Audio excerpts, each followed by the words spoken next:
পাশাপাশি আজ নদিয়ার কৃষ্ণনগর থেকেও শুরু হবে বিজেপির পরিবর্তন যাত্রা কর্মসূচি। কৃষ্ণনগরে এই কর্মসূচিতে উপস্থিত থাকবেন জেপি নাড্ডা সহ সুকান্ত মজুমদার, রাহুল সিনহা, অমিত মালব্য ও একাধিক বিধায়ক সাংসদ সহ নেতৃত্বরা। রাজ্যের অন্যান্য জায়গার পাশাপাশি আজ নদিয়ার কৃষ্ণনগর থেকেও শুরু হবে বিজেপির পরিবর্তন যাত্রা কর্মসূচি। কৃষ্ণনগরে এই কর্মসূচিতে উপস্থিত থাকবেন জেপি নাড্ডা সহ সুকান্ত মজুমদার, রাহুল সিনহা, অমিত মালব্য ও একাধিক বিধায়ক সাংসদ সহ নেতৃত্বরা। ইতিমধ্যে দিকনগর স্কুল ময়দানে চলছে শেষ মুহূর্তের প্রস্তুতি। Bureau report, রাতদিন news network.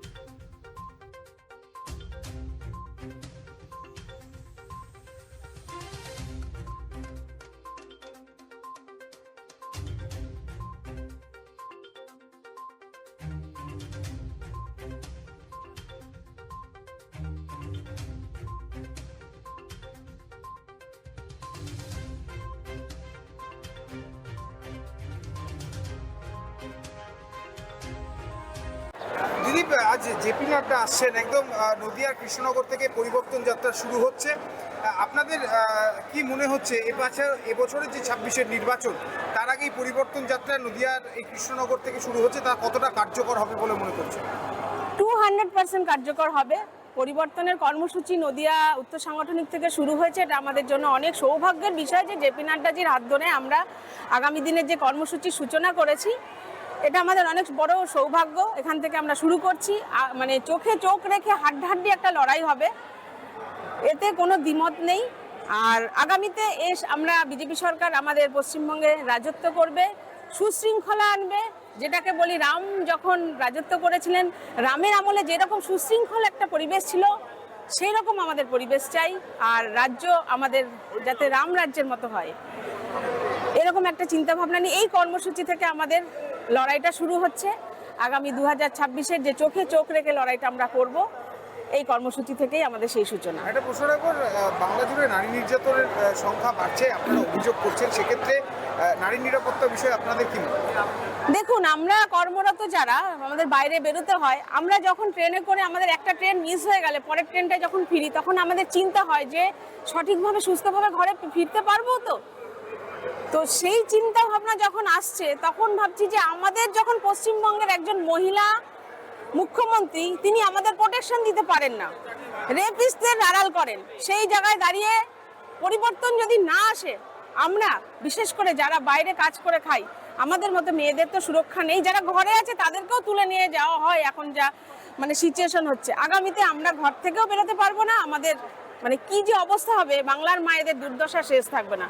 পরিবর্তনের মাধ্যমে আমরা এই নতুন সরকার যখন গঠন হবে, আমরা অন্তত নিশ্চিন্তে যাতে রাতে বাড়ি ফিরতে পারি, এই আমাদের কামনা থাকবে, বিশেষ করে আমাদের মেয়েদের। নাম পরিচয়? আমি শর্মিষ্ঠা সাহা, আমি যুব মোর্চার কার্যকর্তা জেলার। দাদা, আজ থেকে শুরু হচ্ছে এই পরিবর্তন যে রথ যে বেরোবে, রাজ্যের আরও 2 থেকে 4টি জায়গাতে শুরু হচ্ছে। আজকে জেপি নাড্ডা আসছে কৃষ্ণনগরে, কি বলবেন এবং কি বার্তা রাখবেন বলে আশা করছি? দেখুন, পশ্চিমবাংলায় মা মাটি মানুষের সরকারের হাতে পশ্চিমবাংলার মা আজ ধর্ষিতা, পশ্চিমবাংলার মাটি আজ রক্তাক্ত। আর পশ্চিমবাংলার মানুষ নিয়ে যে রক্তের হোলি খেলা তৃণমূল কংগ্রেস সারা পশ্চিমবাংলা জুড়ে কায়েম করেছে, পশ্চিমবাংলার গণতন্ত্রকে ধর্ষণ করে গলা টিপে হত্যা করেছে, সেই গণতন্ত্রকে পুনঃপ্রতিষ্ঠার দাবিতে পশ্চিমবাংলার মানুষের যে অভাব অভিযোগ তৃণমূল কংগ্রেসের বিরুদ্ধে রয়েছে, ভারতীয় জনতা পার্টিকে পশ্চিমবাংলার আবালবৃদ্ধ বনিতা জাতীয়তাবাদী গণতন্ত্রপ্রিয় মানুষ দুহাত তুলে আগামী বিধানসভায় নির্বাচিত করবে। সেই পশ্চিমবাংলায় আমরা পরিবর্তন যাত্রা, একটি যাত্রা যেটা পাহাড় থেকে সাগর পর্যন্ত সারা পশ্চিমবাংলা ব্যাপী একটি যাত্রার শুভ উদ্বোধন আজকে হতে চলেছে। নদিয়া উত্তর সাংগঠনিক জেলায় অবস্থিত দিকনগরের যে ফুটবল গ্রাউন্ড, সেই ফুটবল গ্রাউন্ডে আজকে সর্বভারতীয় প্রাক্তন সভাপতি এবং বর্তমানে ভারত সরকারের স্বাস্থ্যমন্ত্রী জেপি নাড্ডাজি সহ ভারতীয় জনতা পার্টির প্রাক্তন রাজ্য সভাপতি, বর্তমানে শিক্ষা দপ্তরের প্রতিমন্ত্রী ডক্টর সুকান্ত মজুমদার সহ, অমিত মালব্যজি সহ, রাহুল সিনহাজি সহ একাধিক রাজ্য এবং কেন্দ্রের উপস্থিতিতে এই দিকনগরের মাঠ থেকে পরিবর্তন যাত্রার শুভ সূচনা তারা করবেন এবং পরিবর্তন যাত্রার যে ট্যাবলো সেই ট্যাবলোরও তিনি উদ্বোধন করবেন। এবং আপনারা দেখতে পাচ্ছেন যে এই এলাকার আবালবৃদ্ধ বনিতা হাজার হাজার মানুষ আজকে মুখিয়ে রয়েছে যে জেপি নাড্ডাজি কি বার্তা দেবেন। পশ্চিমবাংলায় পরিবর্তন হয়েছে, সেই পরিবর্তনকে আরও ত্বরান্বিত করতে জেপি নাড্ডাজির আজকে কৃষ্ণনগরের যে দিকনগর সেই দিকনগরে তিনি